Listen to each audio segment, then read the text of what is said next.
বিসমিল্লাহির রহমানির রহিম। আসসালামু আলাইকুম প্রিয় ভাই বোনেরা, কেমন আছেন সবাই? আশা করি আল্লাহর রহমতে পরিবার পরিজন নিয়ে সবাই সহি সালামতে আছেন।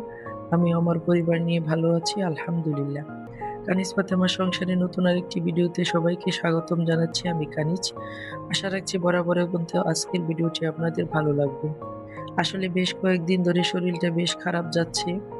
শরীর বলতে গলার অবস্থাটা খুবই খারাপ। গলা দিয়ে কোনো ভয়েসই আসছিল না। কথা বলতেও কষ্ট হচ্ছে।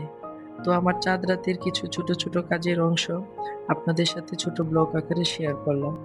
যেহেতু YouTube এ একটা চ্যানেল খুলেছি, তো সেখানে রুলস অনুযায়ী আমাকে তো ভিডিও আপলোড করতেই হবে।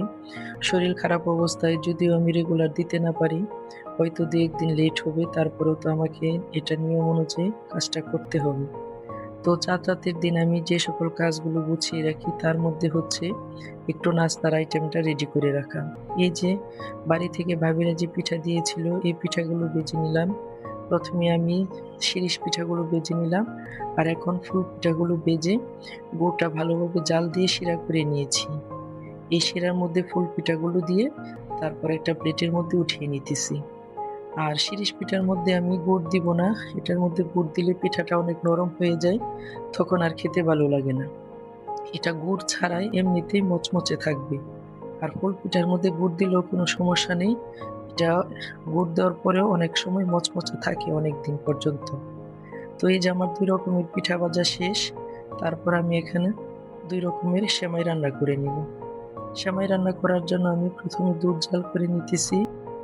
তো যখন আমার এই ভিডিওটা আপলোড হবে তখন প্রায় ঈদের ৩-৪ দিন চলে যাবে। তো আমার প্রিয়, প্রিয় আপুরা ঈদের সুন্দর মুহূর্তগুলো শেয়ার করে ফেলেছে।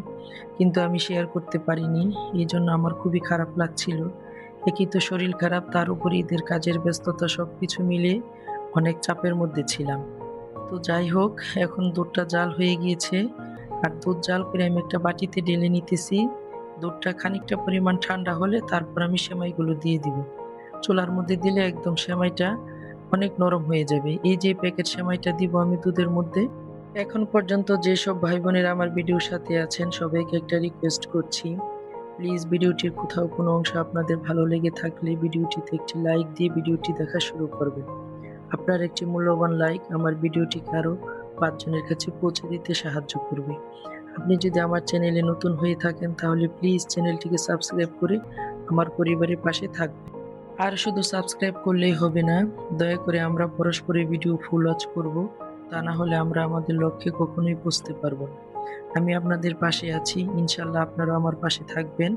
আর দয়া করে ভিডিওটি কেউ টেনে টেনে অথবা স্কিপ করে দেখবেন না। আমি সবার ভিডিও ফুল ওয়াচ করি, ইনশাল্লাহ আপনারাও আমার ভিডিও ফুল ওয়াচ করবেন। তো একটা সেমাই রান্না করার পরে আমি আরেকটা সেমাই রান্না করব, এটা হচ্ছে জর্দা সেমাই। জর্দা সেমাই রান্নার আগে আমি সেমাইগুলোকে আগে ভেজে নিতেছি। আসলে আমাদের আশেপাশের অনেক ভাবিরাই দেখি যে ঈদের দিনে রান্না-বান্না চাঁদ রাতের দিনই করে ফেলে। কিন্তু আমার কাছে ভালো লাগে না, এবং আমার ছেলে ও ছেলের বাবা ঈদের দিনে রান্না-বান্না চাঁদ রাতের দিন করতে দেয় না। ওরা মনে করে যে ঈদের দিনে রান্না-বান্না ঈদের দিন করলেই ভালো, আর চাঁদ রাতের দিন করলে পরের দিন মনে হবে যেন বাসি খাবার খাচ্ছি। আমার নিজের কাছেও ঈদের দিনে রান্না-বান্না ঈদের দিন না করলে উৎসবের মতো মনে হয় না। ঈদের দিন রান্না-বান্নার ব্যস্ততা থাকবে, সেই সাথে ছেলে-মেয়েদের রেডি করানো, তাদের একটু ছবি তোলা, বাবা ছেলেদেরকে একটু নামাজের জন্য এটা সেটা আগিয়ে দেওয়া, এবং বিভিন্ন লোকজন আসবে দেখা করতে, তাদেরকে একটু নাস্তা পানি দেওয়া। এভাবেই ঈদের দিনের উৎসবের দিনটা পার হয়ে যায়। তো এই যে আমার ২ রকমের সেমাই রান্না শেষ। এখন ছোট মেয়ে হাতে মেহেদি পড়তেছে। আমাদের বাসার উপরতলার এক আপু এসে তাদেরকে হাতে মেহেদি দিয়ে দিতেছে। ছোট মেয়ের মেহেদি দেওয়ার পরে এটা হচ্ছে বড় মেয়ের হাত। বড় মেয়ে কিন্তু মেহেদি পরে ফেলেছে অলরেডি। এখন ওকে খাইয়ে দিতে বলতেছে। ওর ২ হাতেই যেহেতু মেহেদি, ও তো আর নিজের হাত দিয়ে খাবে না, মেহেদির কালার যদি উঠে যায়। তো বড় মেয়েকে আমি একটু খাইয়ে দিতেছি, আর ছোট মেয়েকেও খাইয়ে দিয়ে আসছি। তারপরে এখানে আমি বাবা ছেলের জন্য ২ জনের পাঞ্জাবি, পায়জামা, টুপি, তারপরে এই যে জায়নামাজ রেডি করে রাখলাম যেন সকালবেলা এগুলো আর খুঁজতে না হয়, হাতের কাছে রেখে দিলে ওরা নিয়ে নিতে পারবে। আর এখানে আমাদের মসজিদের নামাজ ৭:৩০ বাজে শুরু করে সে তাড়াতাড়ি শেষ করে দেয়। আর নামাজ শেষ হওয়ার সাথে, সাথে মনে হয় যে ঈদটাও চলে যায় অর্ধেকটা। আমার এই ছোট্ট চাঁদ রাতের ব্লগটি আপনাদের কেমন লেগেছে কমেন্টের মাধ্যমে জানাবেন। আর এগুলো হচ্ছে মেয়েদের কাপড়-চোপড়ও রেডি করে রেখেছি। সকালবেলা শুধু গোসল করে রেডি হয়ে যাবে। আজকের মতো বিদায়।